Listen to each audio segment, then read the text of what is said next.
when you started, you from the term MBSR, the major focus or the way you represented it was was sort of focusing on stress. Stress and stress reduction. Yeah, right. Yeah. Why did you focus on stress when you started? Well, that's a good question. Why did I focus on stress? I started the stress reduction clinic in 1979. Now it's 2014. From the perspective of 2014, looking back at 1979, you could say, what stress in 1979? Life was so much simpler. But still, stress is part of the human condition. And it really felt like, I was looking at people who with chronic medical conditions, who were not getting help by the medical system, the standard medical system. And as I said, falling through the cracks. And when you have a chronic condition, let's say a chronic pain condition, it's very stressful. Your body hurts. If you have a child, you may not be able to pick up your child. You may be in so much pain that you get sort of mean, a little angry, a little, depressed, and, so all these mental states that make it difficult for you to even be present in your body or in your life may make it difficult for you to earn a living, to work, and so forth. So all of those things that I just named, they're stressful, very stressful. And so I needed to find a name that would intuitively speak to people, where they get stress reduction. I get that, and I need that. Okay? So that's why I came up with stress reduction. I could have called it, for instance, the mind-body program. But in 1979, nobody would have understood that. There was no such thing as mind-body medicine. People didn't think about the mind and the body as unified. It was separate. So there were many things I could have called the program, but calling it stress reduction, I think, really spoke to people. Not only that, but since the heart of the Buddhist meditation is mindfulness, in the Buddhist tradition, the core teaching is the teaching of what's called dukkha. It's the first noble truth.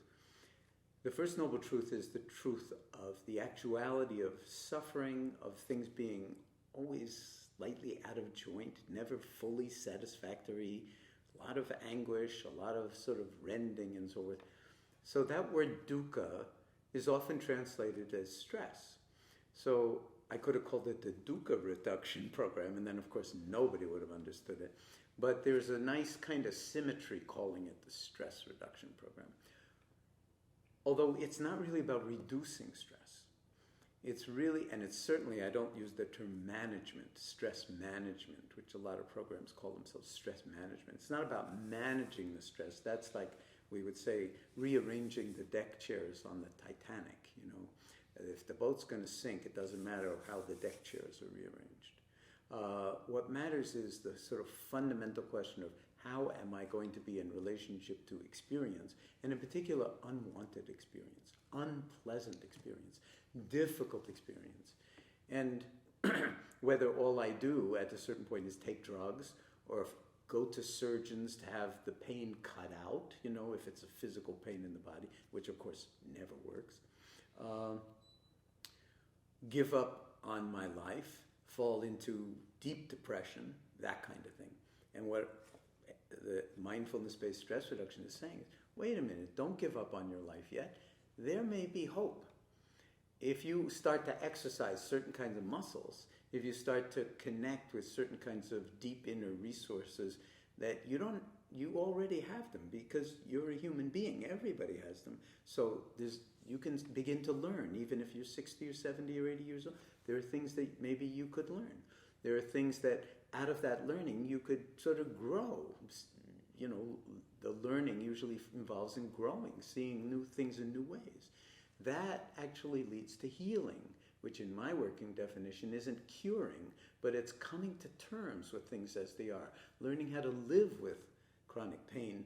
Underlying the live, people's lives improve, their quality of life improves. And then, as I was saying, transformation itself. You just become bigger than who you thought you were. So we now have data on over 20,000 people who've gone through the MBSR program just at the UMass, University of Massachusetts Medical Center in Worcester, Massachusetts. And the vast majority of these people, their lives change in 8 weeks. And many, many, many of them continue to practice for decades afterwards.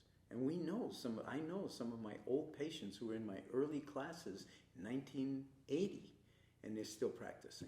And they're in really good shape. So there's something about the practice of mindfulness and health and healing that actually go together. And some of the studies that we might talk about later really underscore that relationship.